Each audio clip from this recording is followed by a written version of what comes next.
At the same time, I really felt like the potential of like startups, changing the country.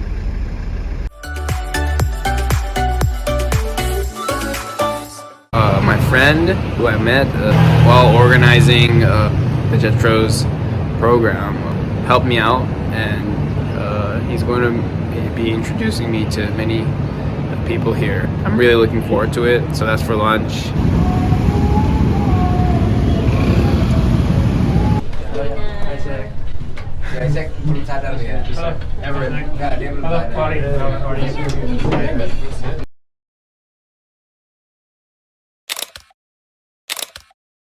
Okay, so I'm going to give you some insights from what I learned from this lunch with a couple of entrepreneurs. I met like probably 6 to 7 companies. One entrepreneur told me about the history of Indonesia in the early 2000s. In Indonesia there wasn't enough internet, so it was very slow at that time.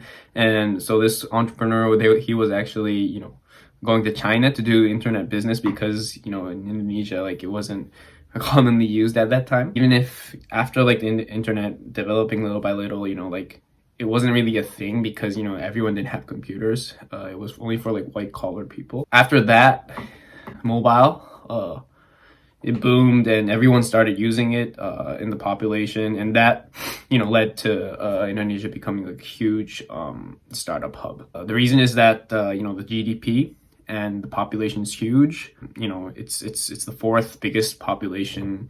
They have the 4th biggest population in the world, and that's one of the reasons why they have a lot of B2C successful apps there. Okay, and another thing I really tried to deepen my knowledge and understand was that why they ended up becoming entrepreneurs, and is it easy to become an entrepreneur in Indonesia? And what I heard from them is that the social status for being an entrepreneur isn't that isn't a taboo or anything. It's very respected in Indonesia, and it's a pretty much a normal thing because I kept asking why they became founders and all that, but they just answered as if it's a very normal thing to do, and which you don't really find while you're in Japan, right? If you're in Japan, you're an entrepreneur, you're a rare kind, right? But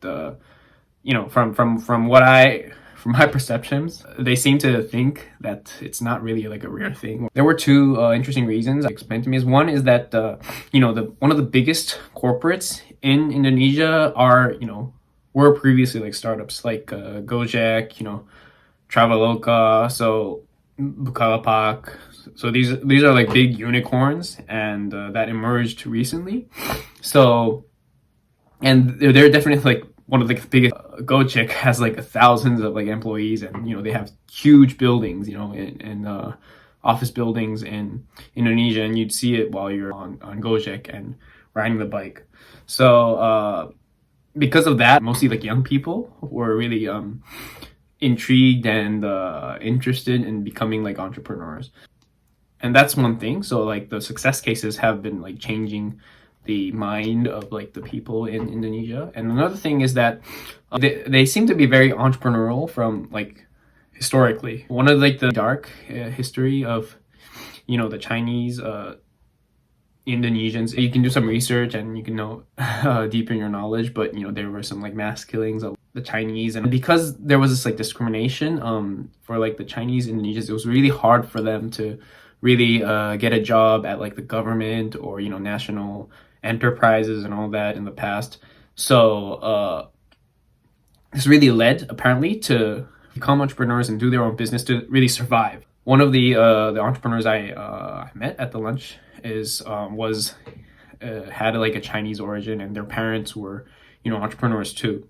So it was very normal for him to become an entrepreneur apparently, from what I heard from him. And I guess this is a very important part, because if your parents are entrepreneurs, it's pretty natural to understand the business, maybe by helping them or just talking to them. So that's what I really felt. That was very you wouldn't see in like any other countries, right? Also, what I heard was that speaking of like the entrepreneurial mindset in like Indonesia, many people actually do have like side businesses or working on their own family business or anything. So, small business is like a big thing historically, and it's a very, very common thing in Indonesia. What I heard from them was that they're entrepreneurs because being an entrepreneur is a pretty normal thing, like because their parents were or because their friends were or anything. And also like they simply just wanted to fix the solution, and they thought becoming a startup was like quicker and much more efficient they just decided to quit their job and just do it. And it's like it seemed like they didn't, of course I'm sure there's like risks to it, but it's not like they were really scared or anything when they did this. But the startup ecosystem itself is very concentrated in Jakarta apparently right now, because the population is concentrated and all the tech companies are in Jakarta. But at the same time, some of the entrepreneurs were from Surabaya, so that's a different region in Indonesia. But according to them, there are more like a lot more entrepreneurs there because they do small businesses and all that, because there aren't like many companies like corporates in Jakarta, right? So in that sense, there were two entrepreneurs from Surabaya, and like they told me about like being an entrepreneur is a pretty normal thing back in there, especially in their region. So in that sense, I guess for rural regions or like the other regions from Jakarta, they really have the potential to become having like more startup ecosystem.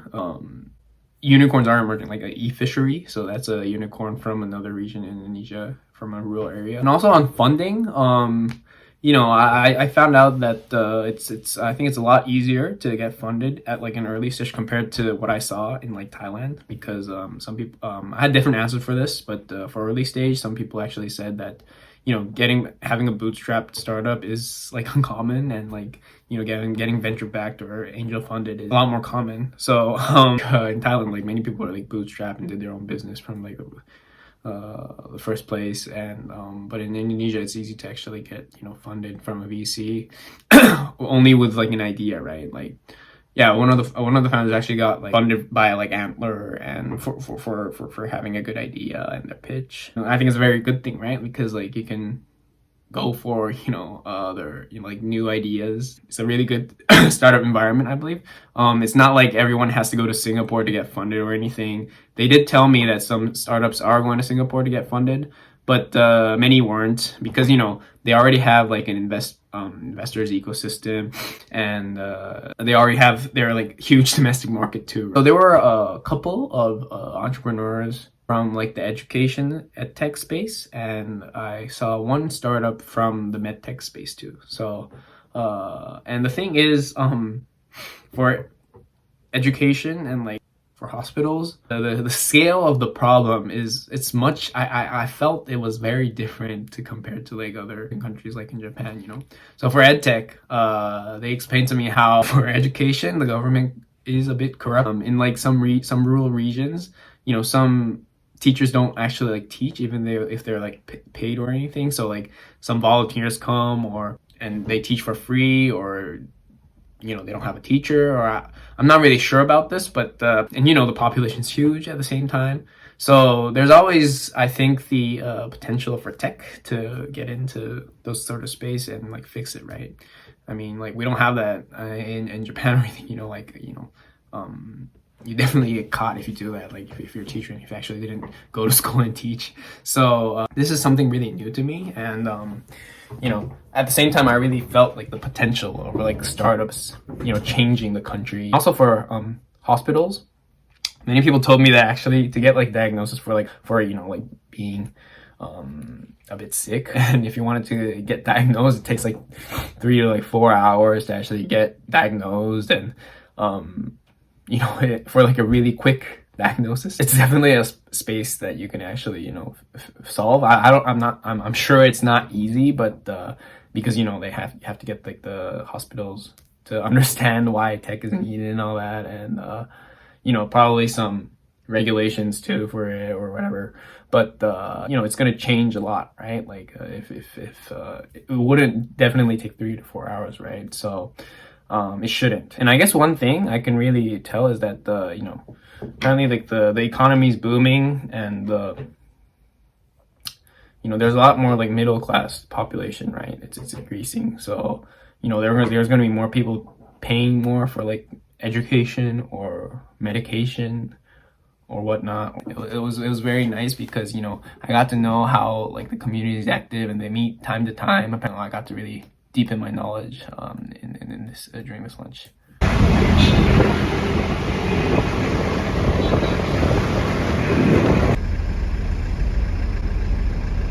That's Ajaib, a company that recently became a unicorn in Indonesia, and it's a YC company that they're actually having ads all over, and you could tell that they're really putting in a lot of effort in promoting. They provide a stock exchange platform.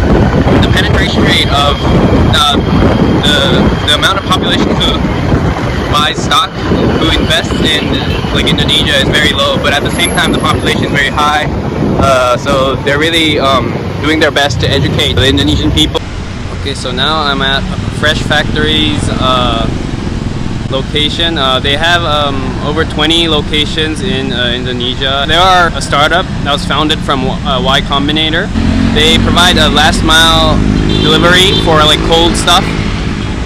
So they have a freezer and things like that inside their warehouse. So they're basically providing logistics for like cold things, and they keep things at the warehouse at this place to keep it cold and to deliver it to another store or maybe customers. This allows people to send cold things at a lower delivery fee. Apparently because the freezers are only in the central area, so they're basically putting these locations in other areas that are a bit far from the central area. Founded in 2020, so only 3 years, and they're already having multiple areas that serve this.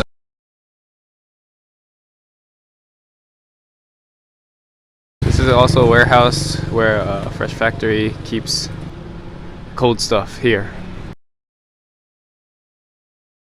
Alright, so that's it for this day. It was a great day for me because I got to understand the overall startup landscape in Indonesia. It was amazing, and hope you enjoyed it too, and it was insightful for you. Don't forget to subscribe for the next video, and see you again.